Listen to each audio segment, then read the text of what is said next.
Hi gang, welcome to the spare room, aka my kind of kit prep room, which I've taken over, much to everyone's disapproval. But what I've done here, I've got all my MDS kit laid out for the half marathon de Saab in Fuerteventura. 120 Ks over 4 days, 30 Ks, 60 Ks, rest day 30 Ks, that's how it rolls. It's basically like the full MDS, but half, surprisingly enough. So, same deal, you carry your own kit, you carry your own food, you're all self-sufficient apart from water, you sleep in a tent, you run a lot of miles in the heat and the sand and the dirt and the dust. So I wanted to quickly whip you through the kit that I'm going to take. For all of those out there who are going to be doing the full MDS, this is very similar to what I ran in 2015, and you'll be able to pick up some good tips here because all this kit really worked for me very well. So where to start? Let's look at tops. This is X-Bionic Fennec t-shirt. This is designed to cope with the heat. It's really nice, it didn't chafe, it stretches, it didn't smell after 7 days in the MDS. I think I'm taking that back with me to the half MDS. I've also got this is an Innovate ACT top. This is infused with something called Polygene, which is like an anti-stink technology. So this is another really nice light base layer that I will probably take with me, just because it's good over the 7 days it doesn't smell. I've got a pair of shorts, you're going to need those. There's a little pocket in the back, might come in handy. Under these shorts, I've got some of my base layer shorts are going to be Fennec to keep the heat out. I'm going to take a Hoka hat just because I like it. I've got some nice shades with a little strap so they don't fall off when I'm running, and these are going to protect me from the sun but also from the sand if it gets windy and there's lots of sand. I've got a flip belt, brilliant for zipping up. That's where I'll keep a few bits and pieces on the front. I've got 3 pairs of the best socks that I've ever found. These are X-Bionic Speed Metal socks. 0 blisters in the 2015 MDS for me. And that's magic. That's what you need. Blisters are your enemy when you're doing the MDS. If you can stay free of blisters, you're going to run better than anyone else. I have got my trusted and now quite beaten up Raid Light PB 1045. This is brilliant. It goes on the back like so. And I will stick one of my drinks bottles in there. And that's where I'll keep my water. You can whip it out and off you go. I've got some Compress Sport calf sleeves. Those are brilliant for downstairs whilst you're running, also for recovery after the race. I've got a buff. I have got, for camp wear, I have got beautiful, super lightweight on sports jacket. That rolls up nice and light. I'm taking a bit of luxury this time. These are on tracksuit bottoms. They're a bit heavier than I would have gone for in the full MDS, but because it's a half, I'm going to allow that because I wanted to have something nice to wear around the campsite.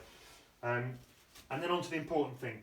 Under here, I've got a pair of Innovate rock lights, and they are hidden. These are the same shoes that I wore for the MDS 2015. I've got my Raid Light Gaiters velcroed on. I don't know if you can see that, but you get the velcro stitched on. You send them away, and this is better than having them wrapped underneath. It keeps them nicely in place.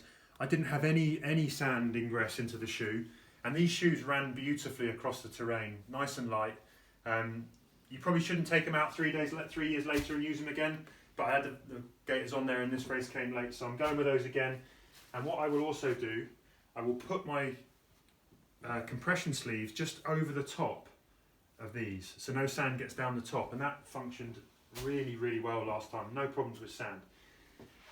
Over this side, we're on to the more important sort of medical kit and technical stuff. So there are some obligatory items that you have to have, but let's just run through. You have to have 10 safety pins, got them.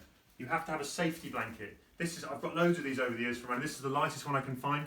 It's one that I got free from Strongbow.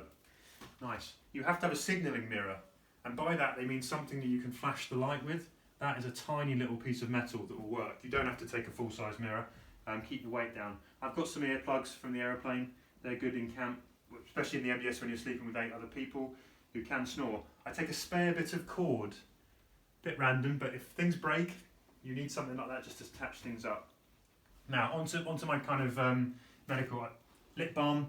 I've got a little bit of toothpaste in a pot, probably a little bit too much. I wouldn't take that much for the MDS full. Actually, I took about half of that, but I'm not running as far this time. I have got my go-tos.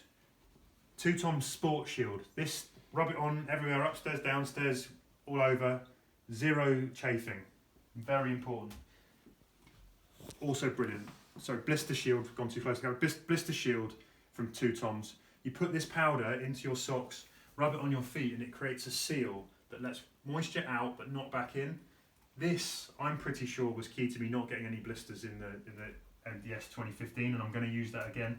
I've got some P20 sun cream decanted into a little travel pot, enough to keep the sun away. And that's that. I have got some Pro Plus emergency caffeine from the room. I will have some Nurofen. I have got also, this is where it gets a little bit more technical, I've got a syringe.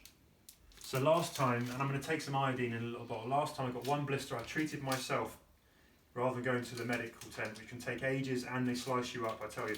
So a little bit of iodine in there, pop the blister, inject the iodine back. It hurts like hell, but the 2 little blisters that I had, it fixed them and it kept them nice and clean without slicing my feet, and they healed actually rather than got worse. For the same reason, I've got some Inodine pap. These are Inodine strips, basically iodine soaked gauze for cleaning up. I've got an antiseptic wipe, which you need. I've got a packet of different sized plasters. I've got a few cotton buds, and I've got some gauze, and I've got some tape. Some little some tape that you can wrap all this up with, and all of that will go into this waterproof medical bag that you can buy. You can buy one of these with a lot of the kit in it, but I've used up some of that, so I've now added my own. But these, I think they're about 30 quid and they weigh about 60 grams with all the stuff that you need kind of inside. Another obligatory item, a knife. I worried about this a lot in 2015 about what knife I would take. I lost my brilliant expensive knife right before the kit check and panicked. Someone had a spare one and it was this one that I've been looking at. It's a cheap one. This was brilliant. This is from dermasafe.com. Work to treat. Get one of those. They're about a couple of quid and they weigh nothing. Okay, camp stuff. That is a Yeti. No, it's not. I can't remember the name of this, but this is a sleeping bag. It's a really, really lightweight sleeping bag. Down to nothing. It's a down feather. That's a very, very expensive one, but look how small it packs up.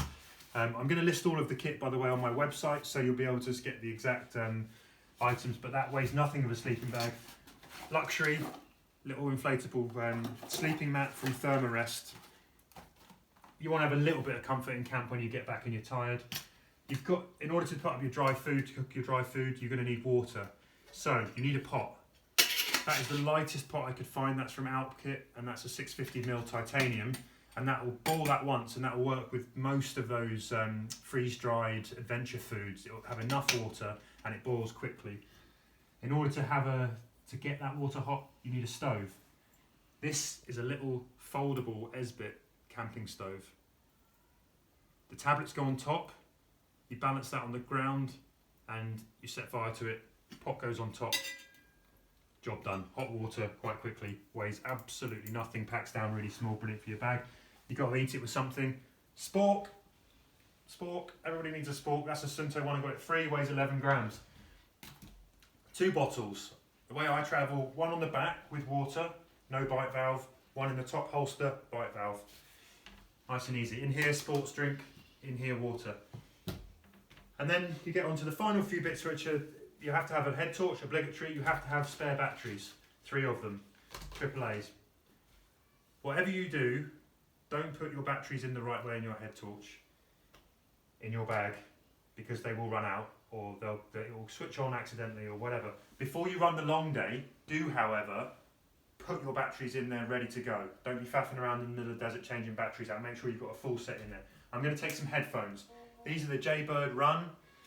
Going to need music at some point. I'm going to take a little phone case to keep my phone dry.